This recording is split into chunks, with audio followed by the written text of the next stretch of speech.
Hello everyone, welcome back to Medico. My name is George and I'm doing my internship at Medico College, Trivandrum.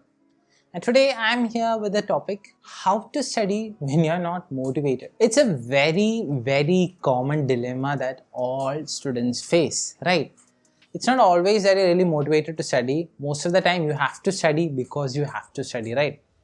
That's the important thing between discipline and motivation. When you're motivated, you're able to do stuff effortlessly, but you should remember you won't get motivation every time, and sometimes discipline is the only way to achieve your goals. So you need to have a balance, right? You should not think that only when I'm motivated I would do stuff in the correct manner. Even if you're not motivated but you have a goal in mind, you need to have some discipline. But let's forget all that, and I'm going to talk about some practical aspects that you can use to help study when you're not feeling motivated at all. The first thing is study small, simple. Study for only 5 minutes. Okay, tell your brain I will study only for 5 minutes. Then your brain will think 5 minutes. That's good, right? It's better than studying for 1 hour, right? 5 minutes not like I can scroll in Instagram like 5 minutes studying, not a big deal. So your brain will agree with you and you can study. After doing for 5 minutes, if you feel exhausted, take a break.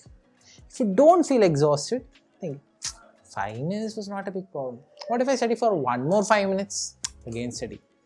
And that slowly increase your time. Suppose you're taking a break, then again study for 5 minutes, slowly increase your time. And your brain, you can't expect a baby to walk a marathon, or you can't expect a normal person to run a marathon a single day. They have to train. Similarly, your brain also needs training for studying for longer hours, right? So start small, okay, and slowly increase. Some people do the mistake of studying for like 5 years at a stretch without break, then they get totally exhausted, then they won't study anything for 2 weeks. Instead of that, you study something every day. There's a big quote that I would say, something is better than nothing.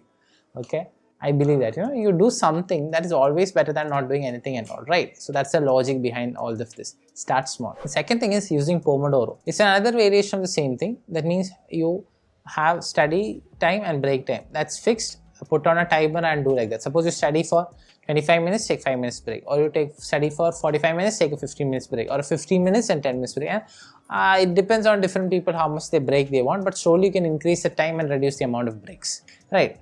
That is also something you can work upon. And next is using rewards. Okay, it could be like watching your favorite series episode at the end of the day if you're able to cover this much, or you'll only watch that if you can study for 1 hour, something like that, So you give a reward for your brain to do that studying. So the brain gets motivated and you can do this stuff. This is some small tricks you can use. And the other thing that you can use, don't be perfect. The big problem, even I feel, when you're a perfectionist, you tend to procrastinate a lot. So you won't study much and everything goes into waste. So don't be perfect. As I told, study something, it is better than studying nothing. So be happy with that. If you're able to study a little bit, it's okay. That's enough. Just study that much for today. Have that mindset. A minute thing done every day is more better than doing a big thing and 1 day only. So that's the message I want to give here. So other way is using music while you study. Some people get motivated when they listen to lo-fi or calming type of music. If that helps you, you can do that. Another option would be to change your surroundings. Suppose you're bored in a room, go to a library or go to a park, study like that. These are some of the tips that came into my mind and some of the tips that I use when I'm feeling unmotivated to study. So what tips do you use? Let me know in the comments below, and I hope you enjoyed this video. See you later with another banger video. Bye-bye.